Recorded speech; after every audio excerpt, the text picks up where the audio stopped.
Testing 1 2.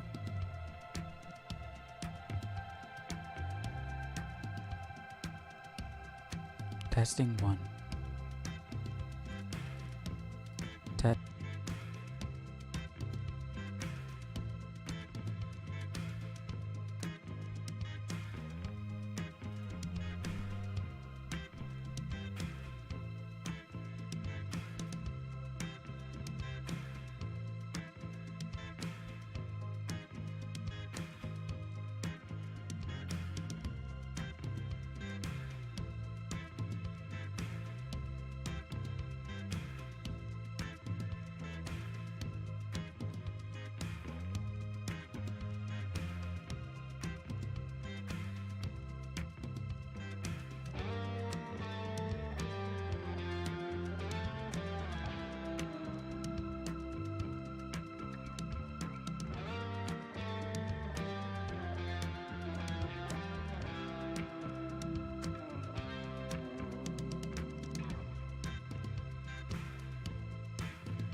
Whoa, I'm invisible. What's going on here? Let's see.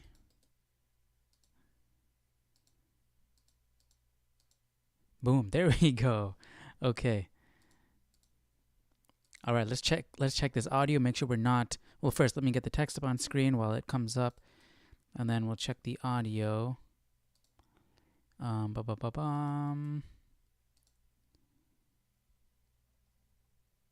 That's not it. This is it. Come on, let's go. There we go. Okay, let's see if this audio, we're lagging. Perfect. Okay. So today we're going to be jumping into Proverbs chapter 12 to 14.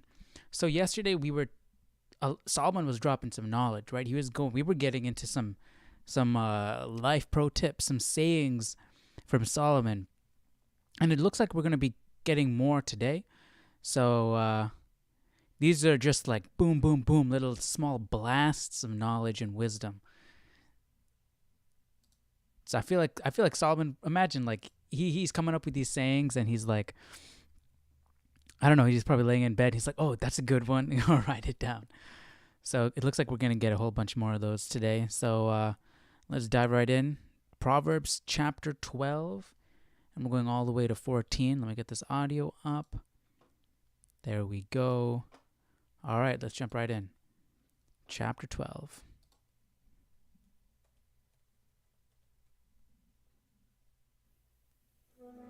Whoever loves instruction loves knowledge, but he who hates correction is stupid.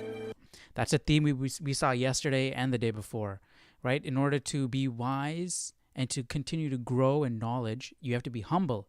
You have to accept instruction and correction. Versus a person who hates correction, right? They're never going to learn. They're never going to grow. And someone like that, they probably probably are insecure. If someone says, hey, trying to correct them, they're like, wait, I already know that, and trying to feign knowledge and wisdom when they don't have it. And that just puts a barrier, and it just continues on the cycle of the lack of knowledge and wisdom, versus someone who is humble, who's ever willing to learn, ever ready to learn.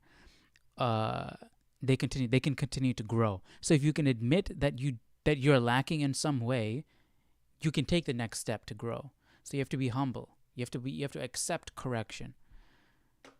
And I feel like that's something that everybody faces, right?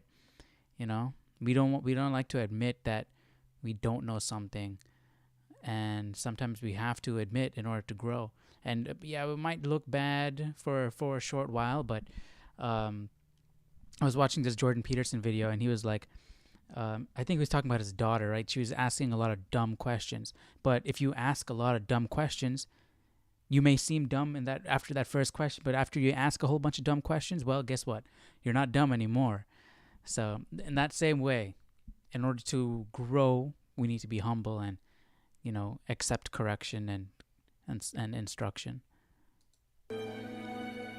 A good man obtains favor from the Lord, but a man of wicked intentions he will condemn. A man is not established by wickedness, but the root of the righteous cannot be moved. An excellent wife is the crown of her husband, but she who causes shame is like rottenness in his bones. Yeah. The thoughts of the righteous are right, but the counsels of the wicked... Of anybody who has experience, it would be Solomon, right? Solomon had 700 wives. How many was that? Was that counting the concubines? Solomon wives. Let's just put 700 wives and 300 concubines. Yeah. So he knows a little something about that. ...are deceitful. The words of the wicked lie in wait for blood, but the mouth of the upright will deliver them. The wicked are overthrown and are no more, but the house of the righteous will stand. A man will be commended according to his wisdom, but he... So pretty much the whole concept is righteousness. Righteousness leads to longevity, versus wickedness will be terminated at some point. And we know that to be true, right? Good wins in the end. Jesus is going to come and we're all going to go to heaven. So righteousness wins in the end. If you want to play the long game, walk the good and narrow. If you want to play the short-term game, you might prosper in the short term, but you're going to get what's coming to you in the end, He who is of a perverse heart will be despised. Better is the one who is slighted, but has a servant, than he who honors himself but lacks bread. A righteous man regards the life of his animal, but the tender mercies of the wicked are cruel. He who tills his land will be satisfied with bread, but he who follows frivolity is devoid of understanding. The wicked covet the catch of evil men, but the root of the righteous yields fruit. The wicked is ensnared by the transgression of his lips, but the righteous will come through trouble. A man will be satisfied with good by the fruit of his mouth, and the recompense of a man's hands will be rendered to him. So it looks like in the past chapters it was Solomon speaking to his sons, right? Informing them, giving them lessons. And I'm assuming that these are, maybe they're not directed towards his sons, but I'm pretty sure he showed them to his sons, right? Probably things that he said and he thought were important, because all of these things are pretty much all talking about be good, because that will lead you to, if you be good, you head in the right direction. If you be bad, you head in the wrong direction. Here's the consequences for being bad. Here are the consequences for being good. A lot more benefits for being good. So do that. That's essentially what he's saying. He's just saying, be good, don't be bad. And here's why. The way of a fool is right in his own eyes, but he who heeds counsel is wise. A fool's wrath is known at once, but a prudent man covers shame. He who speaks truth declares righteousness, but a false witness, deceit. There is one who speaks like the piercings of a sword, but the tongue of the wise promotes health. The truthful lip shall... There is one who speaks like the piercings of a sword. I guess piercing of a sword hurt the body, but the tongue of the wise promotes health. So the wise words are beneficial to you, versus people who speak like the piercings of a sword. Piercings of a sword, is that like, I don't know, something that like harmful words, I'm assuming. So the wicked would speak harmful words versus a wise person wouldn't. A wise person knows not to harm people, and it promotes health. It does the exact opposite. It doesn't harm. It doesn't even not harm. It takes action and actually promotes health. So he's just showing the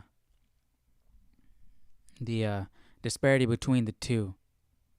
Shall be established forever, but a lying tongue is but for a moment. Deceit is in the heart. Again, with that temporal idea, where wicked is temporary. The benefits of wicked is temporary. You are temporary at that point, right? If you walk down that path is temporary. There's a cliff at the end of that thing. Versus a truthful lip, the righteous path, that thing goes on forever. Of those who devise evil, but counselors of peace have joy. No grave trouble will overtake the righteous, but the wicked shall be filled with evil. Lying lips are an abomination to the Lord, but those who deal truthfully are his delight. Lying was one. Remember we talked about those series of sins that God hates. Lying was one of them. Light. A prudent man conceals knowledge, but the heart of fools proclaims foolishness. The hand of the diligent will rule, but the lazy man will be put to forced labor. Anxiety in the heart of man causes depression, but a good word makes it glad. The righteous should choose his friends carefully, for the way of the wicked leads them astray. I talked about that also, right? The people you surround yourself with are extremely important, and that's for personal growth. It's just in generally speaking, right? The people, like they say, you are the food you eat, and they're like also, what's that saying? Something like, show me five of your friends, and I'll tell you who you are. Something like that. So this is the same way. Surround yourself by the people that will help you grow, that will not pull you back. Your environment is so important.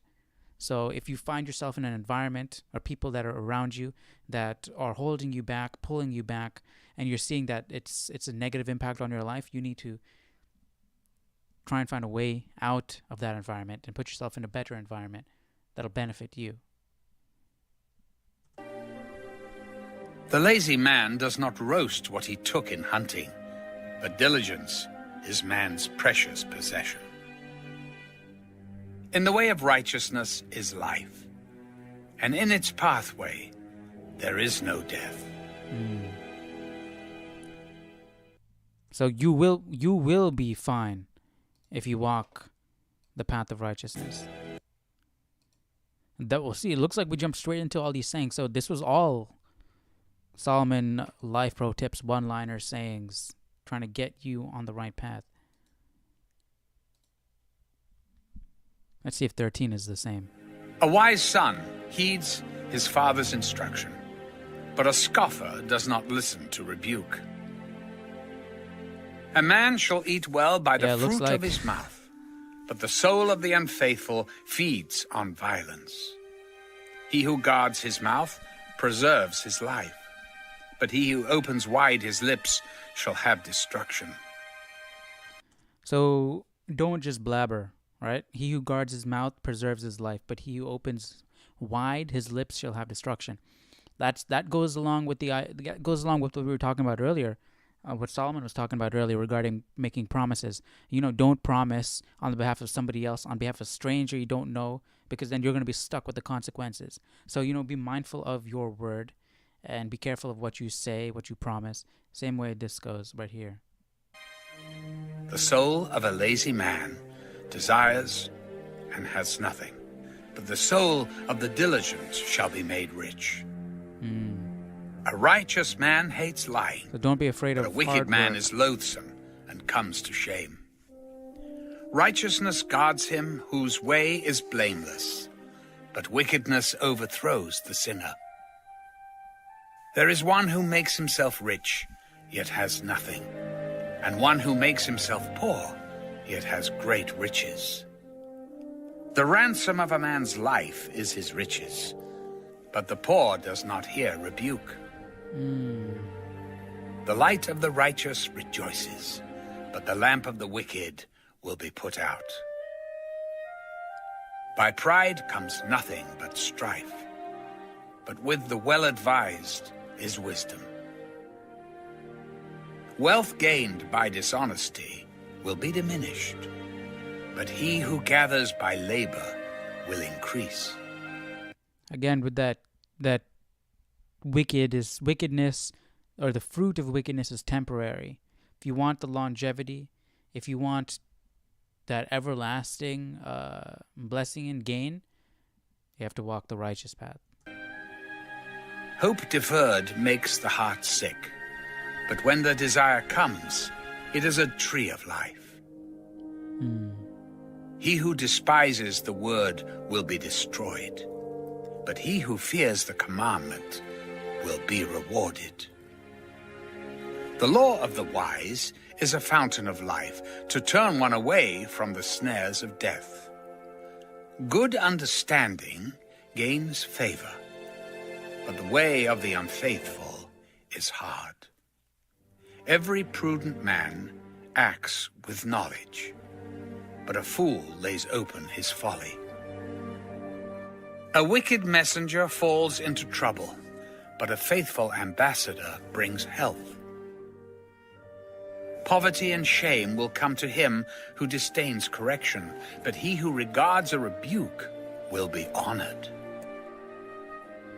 A desire accomplished is sweet to the soul, but it is an abomination to fools to depart from evil.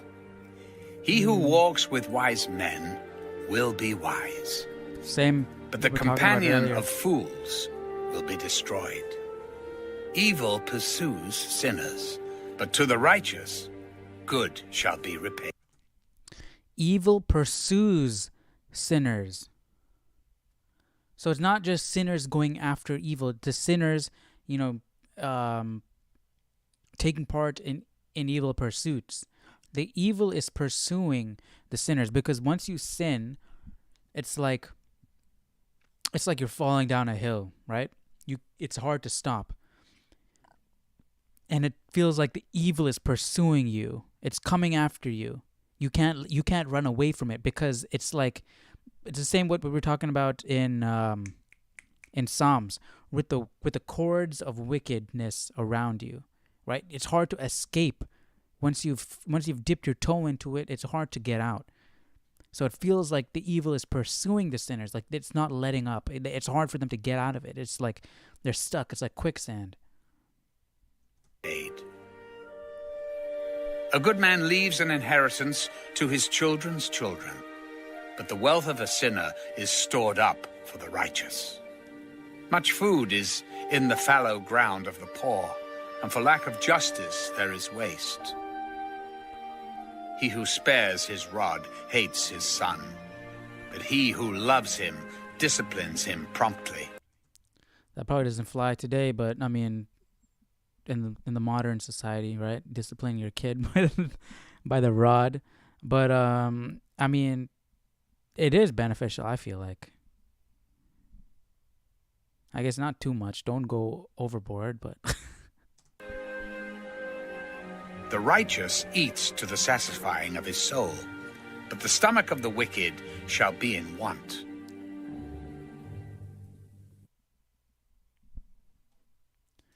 dum dum. Let's see if these are sayings as well. The wise woman builds her house, but the foolish pulls it down with her hands. Why would the foolish pull it down with her hand? I guess she's really foolish. Or, a wise woman builds her house. Builds her house, meaning like the relationship she has with her family, making it a home, But if the foolish will probably, they doesn't put their attention to the house, meaning the family, the husband, the children, and puts it elsewhere. Maybe doesn't pay attention to the relationships, therefore tearing the relationships apart. Maybe does something in order to tear the relationships apart. Then the home is broken. So the foolish. So I'm thinking that not necessarily a bad person, but someone who doesn't have their priorities right. I think that's what it's talking about. Someone that doesn't have their priorities right. Their house, the people within their house should be the priority. And if you don't have that as your priority, if your priorities are elsewhere, then you're not going to have a home, and then you're tearing it down. You're going to pull it down with your own hands. He who walks in his uprightness fears the Lord, but he who is perverse in his ways despises him. In the mouth of a fool is a rod of pride, but the lips of the wise will preserve them. Where no oxen are, the trough is clean, but much increase comes by the strength of an ox. Where no oxen are, the trough is clean, but much increase comes by the strength of an ox. So what does a trough symbolize here? Meaning, you have to allow things to get dirty in order to gain, lose some, win some. Where no oxen are, the trough is clean. So could it be like, your house is perfectly perfect, but there's no life in it? Maybe you don't have kids. But much increase comes from the strength of an ox. So if it's a bit messy, whatever, you're good if you have kids in the house, they'll be a bit messy, but the family is stronger. Okay, I don't know. Let's look it up. But I feel like that could be this idea could be taken and applied to so many different things. Proverbs 14 commentary.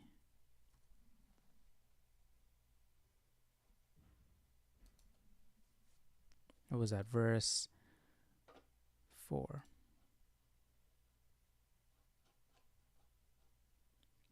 Where no ox are, the trough is clean. Where there is no work being accomplished, there is no mess or disorder to deal with. If you have oxen, they will bring a good measure of mess and work with them. But much increase comes by the strength of an ox. Yet the mess an ox brings is worth it. There is so much good that comes from the impressive strength of an ox. Those who insist that there never be mess or disorder will miss the increase that comes from good things that can be a bit messy. A faithful witness does not lie, but a false witness will utter lies. A scoffer seeks wisdom and does not find it, but knowledge is easy to him who understands. Go from the present. And how do you get to that point of where you're understanding? Right? What did we talk about yesterday? God is the beginning of wisdom, or the beginning of knowledge is the fear of God. Right? So that's the first step. And once you start to develop a relationship with him, and get to know him, you're developing that understanding. So that's the path we need to take. A scoffer seeks wisdom and does not find it, but knowledge is easy to him who understands. Understands what? Understands God. So you have to strive. So once you build that fear, once you have that fear of God, that's the beginning of the journey. That's the beginning of knowledge. And then you have to try to understand God. And knowledge becomes easy. Wisdom becomes easy. You'll get that. And when you get that, once you're wise, you will walk the path of righteousness. And when you walk the path of righteousness, you will obtain riches, wealth, and whatever else that is, God plans for you and what is good for you. So it's a simple process. But it's a hard process. But we have the blueprint. I just got to do it. Of a foolish man, when you do not perceive in him the lips of knowledge. Again, with the idea of surround yourself with people who can help you grow. Surround yourself with wise people who are on the same wavelength as you, or the wavelength that you want to be on, and that will only benefit you. Don't surround yourself with people who will drag you down, because you will be dragged down. The wisdom of the prudent is to understand his way, but the folly of fools is deceit. Fools mock at sin, but among the upright there is favor. The heart knows its own bitterness, and a stranger does not share its joy. The house of the wicked will be overthrown, but the tent of the upright will flourish. See, that's important. The house of the wicked will be overthrown, but the tent of the upright will flourish. See, the use of house and tent. House. They might have a house, stone walls, big grand house, but it will be overthrown. And your humble little tent made out of some canvas in the middle of a desert will stay upright and will flourish. So no matter what you see, like look at all those people they're living well, they're prospering, they're growing, they're doing better and better and better. But remember, that's temporary. Don't change who you are. Don't change your character. Don't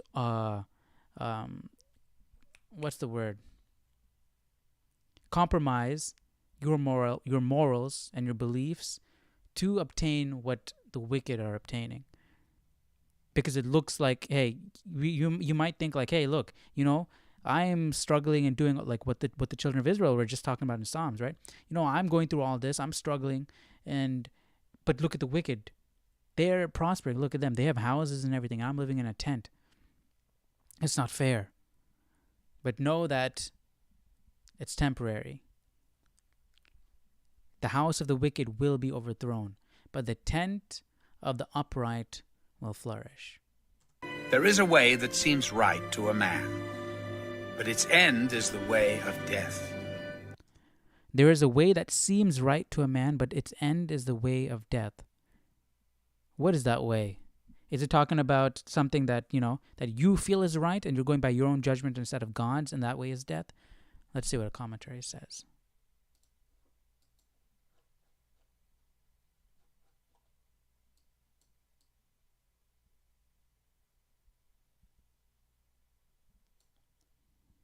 There is a way that seems right to a man. Proverbs often speaks of the path of life a man or woman walks upon. Solomon observed that this way often seems right to a man. His path of life seems fine to him, and he wonders why God or anyone else would have a different opinion. The issue, then, is how deceptive evil is. It might promise and deliver happiness, power, and the good life, but it cannot sustain what it gives. So yeah, we talked about that earlier. I forgot which book we were covering when we talked about that. Right? The devil can keep you in a state of comfort. He'll give you everything you want, and he'll keep you in the state of comfort, so you will never want to leave and search for God. So you might be doing wicked and being blessed. You might prosper. That doesn't mean that God is prospering you. That doesn't mean that you're doing what is right, and therefore you're being blessed for what you're doing.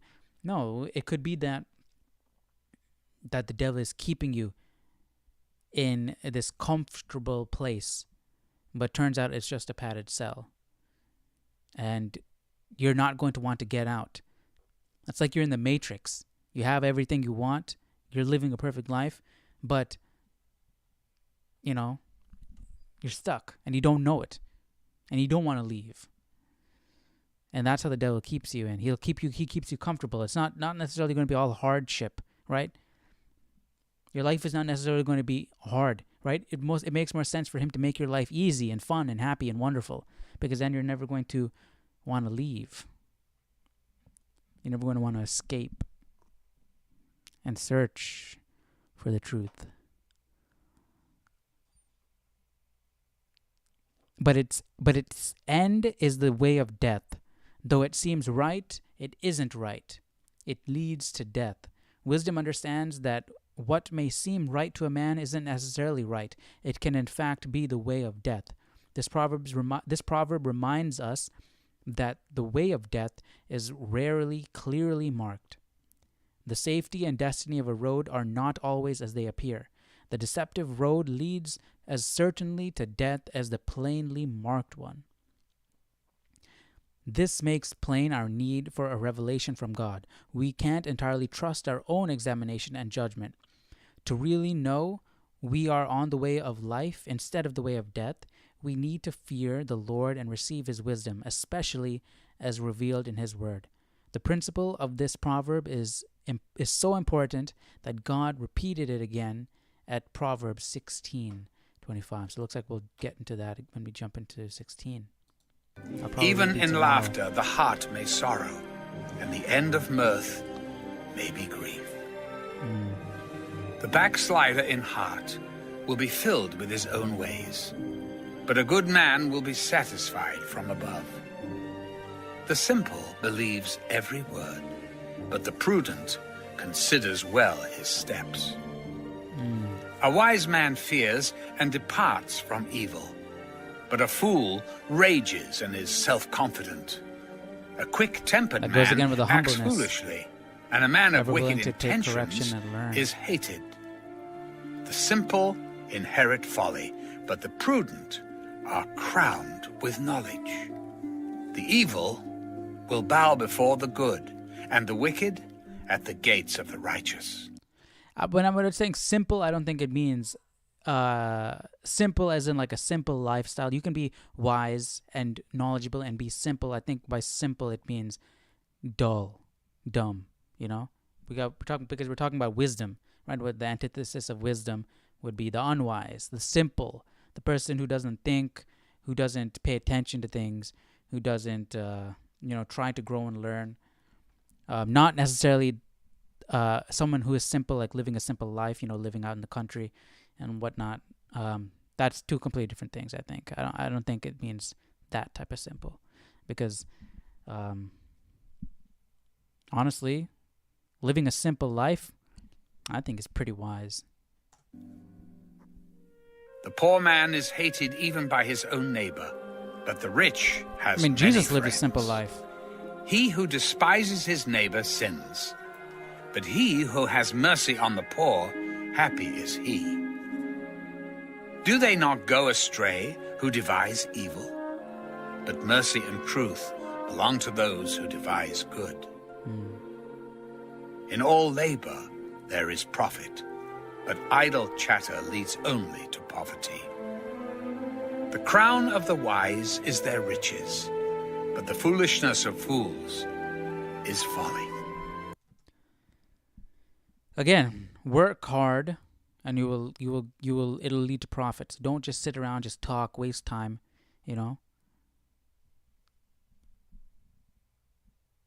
Yeah, but in order to do that, you need a direction. You need a path. And we talked about how to find the path, right? That's going to take time. It's hard. It's a simple process, but it does not necessarily, just because it's simple doesn't mean it's easy, right?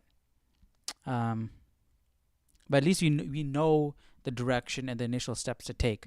Sometimes we want to know the end goal. We want to know exactly step by step all the way to the end, and then we'll take our first step. No, we know the basics. We know pretty much what we need to do. We just have to start doing it. And then God will slowly, as you build that understanding, God will uncover the next step and the next step and the next step. So don't overthink. That's my problem. I overthink a lot. Don't overthink. Don't try and plan all the way till the end, and once you make the perfect plan, then start moving. You know the first few steps. You know what to do. So start walking forward in the path. A true witness delivers souls, but a deceitful witness speaks lies. In the fear of the Lord, there is strong confidence, and his children will have a place of refuge. The fear of the Lord is a fountain of life, to turn one away from the snares of death.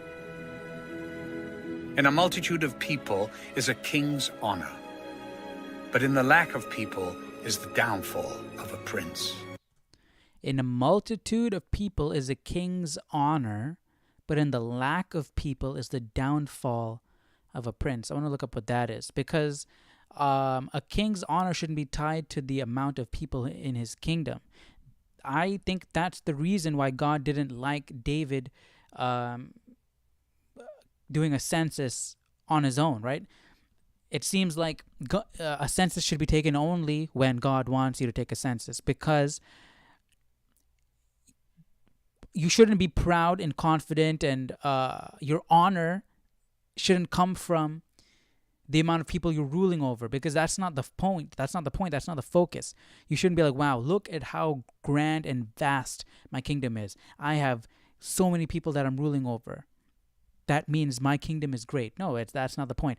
You're a king, and that's a position of service, right? It doesn't matter how big or small your kingdom is, how many people you're ruling over. I think that's why God got upset with David when he wanted to count the number of people in his kingdom.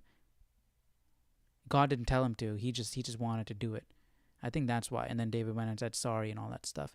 But let's look at a commentary and see what they think about this. What is this? 14:28.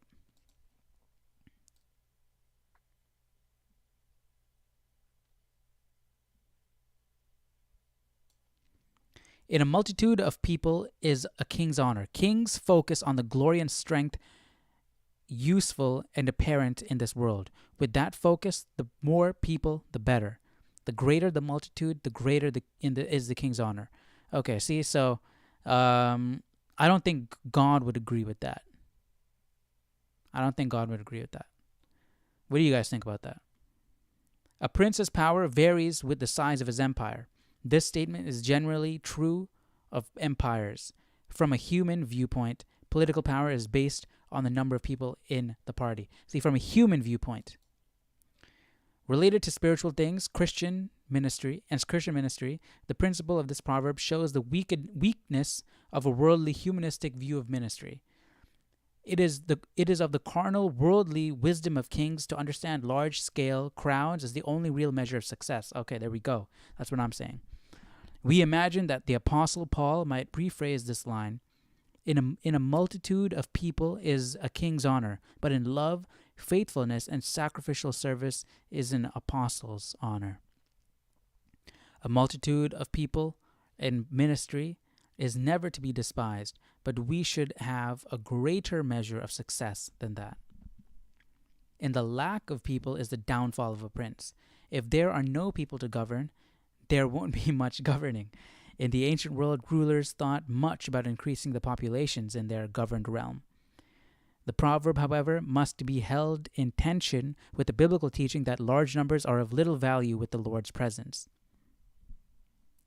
So, I don't think God would 100% agree with what Solomon is saying here. He who is slow to wrath has great understanding, but he who is impulsive exalts folly. A sound heart is life to the body, but envy is rottenness to the bones. He who oppresses the poor reproaches his maker, but he who honors him has mercy on the needy. The wicked is banished in his wickedness, but the righteous has a refuge in his death. Wisdom rests in the heart of him who has understanding, but what is in the heart of fools is made known. Because they spew their mouths, right? What do we talk about? The wise sit back, they listen, they're careful with their words, they're careful with what they say, and they're ever willing to learn. So they're always listening. Versus a foolish person constantly blabbering, the idle chit chat, right? They're constantly speaking, even though they don't know what they're saying.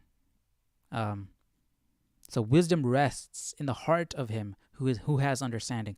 But what is in the heart of fools is made known, because they make it known. Righteousness exalts a nation, but sin is a reproach to any people. The king's favor is toward a wise servant, but his wrath is against him who causes shame. That's it. All right, we finished 12 to 14. Tomorrow we're going to jump into chapter 15. I'm curious if we're going to continue with these tips, these sayings, these little tiny bits of information of wisdom. I'm just curious, man. Like, how do you think Solomon wrote this? Where like he's laying in bed and he comes up with something, or he's going for a walk and he comes up with something. It's like, whoa, I need to remember that, and he writes it down. Like, how long do you think he took to get all of these different sayings? He's like, dang, this one sounds really cool. I'm gonna write this down. But yeah, that gift of writing comes from his father. Also, remember David wrote a lot of songs, and we're gonna get into Songs of Solomon also. So, but yeah, so it looks like it's he got that gift from his father. But that's interesting. I liked it. A lot of good information. But yeah, tomorrow we're going to jump into chapter 15. Hope you enjoyed today's reading, and hope you have a great rest of your day. I'll see you tomorrow. Take care. Bye-bye.